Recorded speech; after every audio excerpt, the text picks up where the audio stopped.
The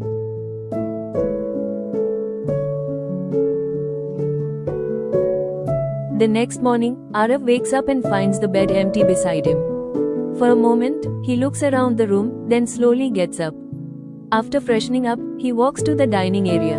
The smell of fresh food fills the house. Arav stops when he sees his wife in the kitchen.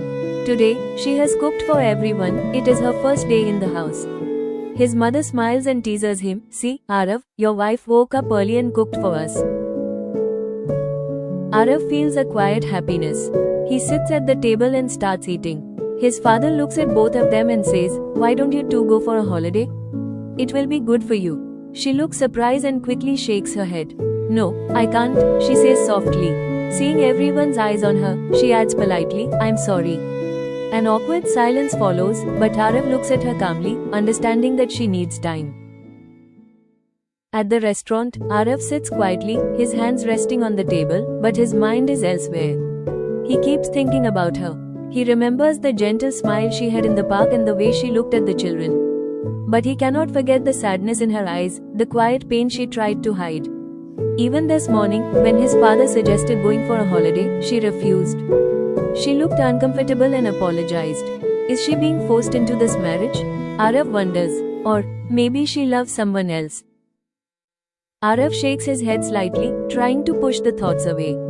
Yet, no matter how hard he tries, her face keeps coming back to him. Her smile, her eyes, her quiet strength, it all stays in his mind, making him more determined to understand her heart. That evening, Arav comes home from the restaurant. He finds her in the living room, arranging some things quietly. He stops for a moment, then speaks softly, "You don't have to do everything alone." She looks at him, surprised by his calm tone.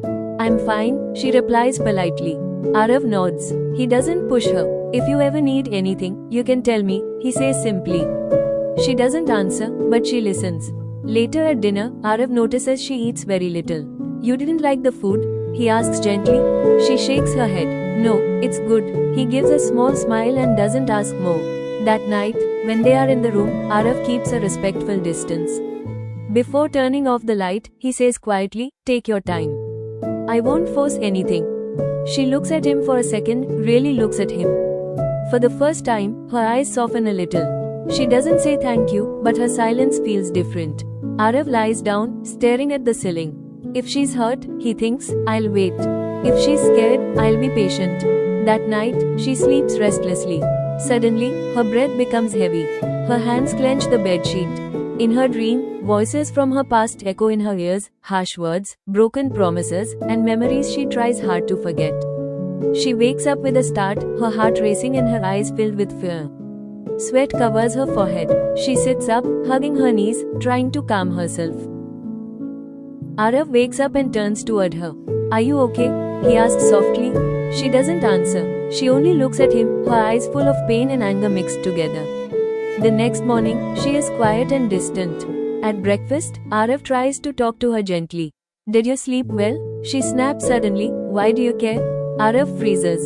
She stands up and says coldly, "Don't act like you're worried. This marriage means nothing to me." Her words hurt more than she realizes. Arav says nothing. He only watches her walk up. Left alone, Arav feels a deep ache in his chest.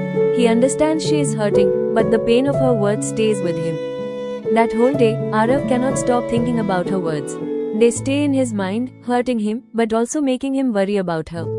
In the evening, he decides he cannot stay silent anymore. Later, they stand together on the room balcony.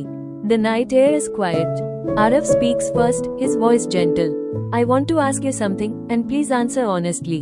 She looks away but nods slightly. "Arav, are you being forced into this marriage?" She stays silent. He takes a breath and asks again, "Or do you love someone else?" She turns toward him, her eyes firm. "No, I don't have anyone." Arav feels a small relief but waits. She continues, her voice steady but cold, "I don't love anyone. And I never wanted to marry anyone." Arav looks at her, surprised.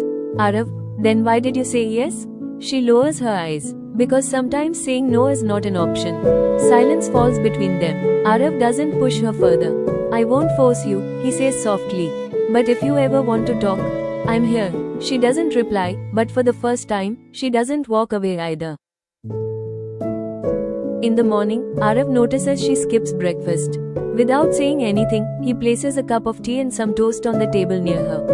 Arav, eat a little. You'll feel better. He doesn't wait for an answer and walks away. She looks at the plate for a long moment before taking a small bite. In the evening, Arav returns home from work. He carries a small paper bag in his hand. She is sitting in the living room, lost in her thoughts. He places the bag on the table near her and says quietly, I saw this on the way home and thought you might like it. She looks at the bag, confused. For me? He nods. You don't have to take it if you don't want to. Slowly, she opens it. Inside is a simple bracelet and a box of her favorite sweets. She looks up at him, surprised. How did you know? Arav gives a small smile. I noticed the day you cooked. She doesn't smile, but her expression softens. Thank you, she says quietly, after a pause. Arav nods, satisfied. I'm glad. For the first time, the silence between them feels warm instead of heavy. That night, she stands on the balcony alone. Arav joins her but keeps a distance. Arav, you don't have to talk. I just didn't want you to be alone. She doesn't respond, but she doesn't leave either.